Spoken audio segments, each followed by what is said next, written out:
Hello friends, good morning. সবাই কেমন আছো? নতুন একটি ভিডিও নিয়ে আসলাম তোমাদের সামনে। তোমরা দেখতে পাচ্ছ কি রান্না করতে চলেছি। হ্যাঁ, তোমরা ঠিকই ধরতে পেরেছ, আমি ডিম রান্না করছি। আসলে ডিম খেতে ভালোবাসে না এমন মানুষ খুব কমই আছে। আমার ডিম তো ভীষণ ভীষণ প্রিয়। আমার বাচ্চাও ডিম খেতে খুব পছন্দ করে।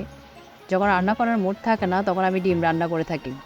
চোখ বন্ধ করে খেয়ে ফেলা যায়, গাছের মতো কাটা নেই তো। মেয়ের আজকে পরীক্ষা নেই, ঘুম থেকে উঠতেই চাইছে না। ঘুম থেকে উঠতে বললে আমার মেয়ে আমাকে বলে, মা আর একটু ঘুমাই। বাচ্চা মানুষ তো ঘুমাতে পছন্দ করে। আমিও ছোটোবেলায় এমনই ছিলাম, ঘুম থেকে উঠতে চাইতাম না। ঘুম থেকে উঠলে তো মা সেই পড়াতেই বসাবে। দিনগুলো আসলেই অনেক মজার ছিল। মাঝে মাঝে ছোটোবেলার কথা মনে পড়ে যায়। দিনগুলো আমি চাইলেও আর ফিরিয়ে আনতে পারবো না, আসলে কেউই পারে না। আজ বরের একটু তাড়া আছে, টিফিন বক্সে ভাতটা বেড়ে নিলাম, ও অফিসে এখন চলে যাচ্ছে। মেয়ের যখন পরীক্ষা নাই, সেই ফাঁকে দেখি বাসার কিছু কাজ করা যায় কিনা।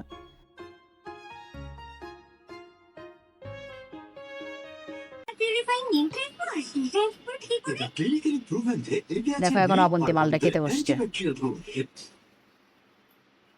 কি খাচ্ছ? কি খাচ্ছ?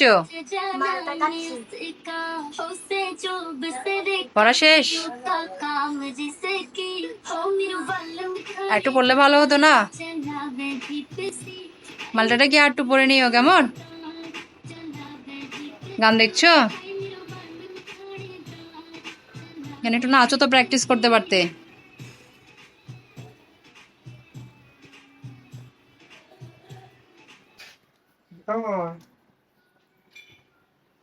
এখন দেখো বিকেল হয়ে গেছে, বর অফিস থেকে চলে আসছে। আমার বরকে দেখেই বোঝা যাচ্ছে যে অফিসে অনেক কাজের চাপ, শরীরে বেশ ক্লান্তি, সেটা বোঝাই যাচ্ছে। দেখতে পাচ্ছ হাতে করে কিছু একটা নিয়ে আসছে। খুলে দেখলাম একটা কেক নিয়ে আসছে। এখন যাই বরমাসাকে একটু চা বানিয়ে দিই। বেচারা অনেক পরিশ্রম করে আসছে। আমি কিভাবে চা বানাই তোমাদেরকেও দেখাই, হয়তো তোমরা আমার চাইতে অনেক বেশি ভালো চা বানাতে পারো। কিন্তু আমার বর আমার চা খেতে খুব পছন্দ করে। একটাই সমস্যা, এটা হচ্ছে গরম। মাঝে মধ্যে ইচ্ছে করে এসিটা যদি রান্না করে নিয়ে যেতে পারতাম, কিন্তু সেটা তো আর সম্ভব হয় না। আমি তো একটু অল্পতেই অনেক বেশি ঘেমে যাই। দেখতে হচ্ছে আমরা দুধ পাউডার দিয়ে চা খাই, আমার মা আবার দুধ চা খায় না, মা গ্রিন টি খায়। আসলে গ্রিন টি খেতে পারলেই ভালো, কারণ গ্রিন টিতে অনেক অ্যান্টিঅক্সিডেন্ট থাকে, যেটা শরীরের জন্য উপকারী। আমি না আবার দুধ চা না খেলে আমার মাথা ব্যথা উঠে যায়। এমনিতে আমার মাইগ্রেনের সমস্যা রয়েছে, টাইম মতো চা খেতে হয়। দুধ চা না খেলে আমার সমস্যা হয়। আমি সর্বাত্মক চেষ্টা করি চাটা ভালো করে বানাতে, যে কারণে যে কাজটা আমি করি না কেন সেটা ভালোভাবে করার চেষ্টা করি। এখন সবার বাসায় সবার জন্য চা বানাচ্ছি, দেখতে পাচ্ছ সবাইকে চা দিচ্ছি।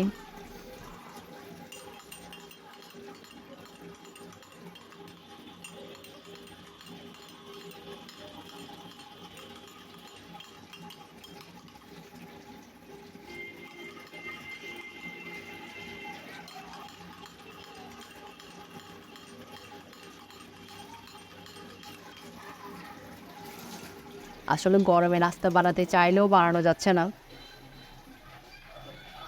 চাটা কেমন বানালাম তোমরা একটু কমেন্ট করে জানিও।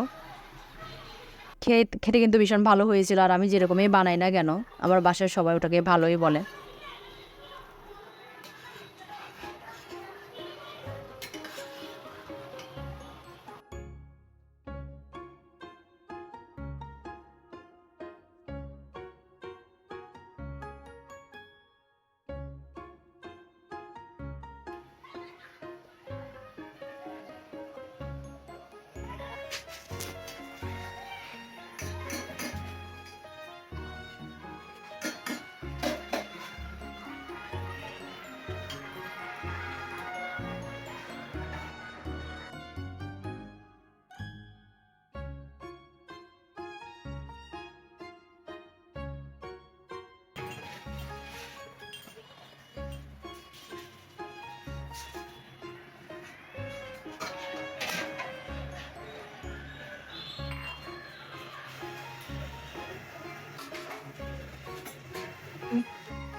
দেখো আমার অবস্থা, চা বানাতে এসে আমার অবস্থা।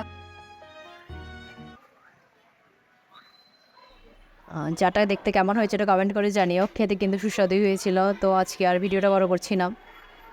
কেমন লাগলো ভিডিওটা জানিও। যদি ভালো লাগে তাহলে লাইক কমেন্ট শেয়ার করে দিও। আর নতুন করে ভিউয়ার্স যদি আমার ভিডিও দেখে থাকো, তোমাদের যদি ভালো লাগে তো সাবস্ক্রাইব করে দিও। সবাই ভালো থেকো, নতুন একটা ভিডিও নিয়ে আসছি, তখন দেখা হবে। সবাই ভালো থেকো, টাটা।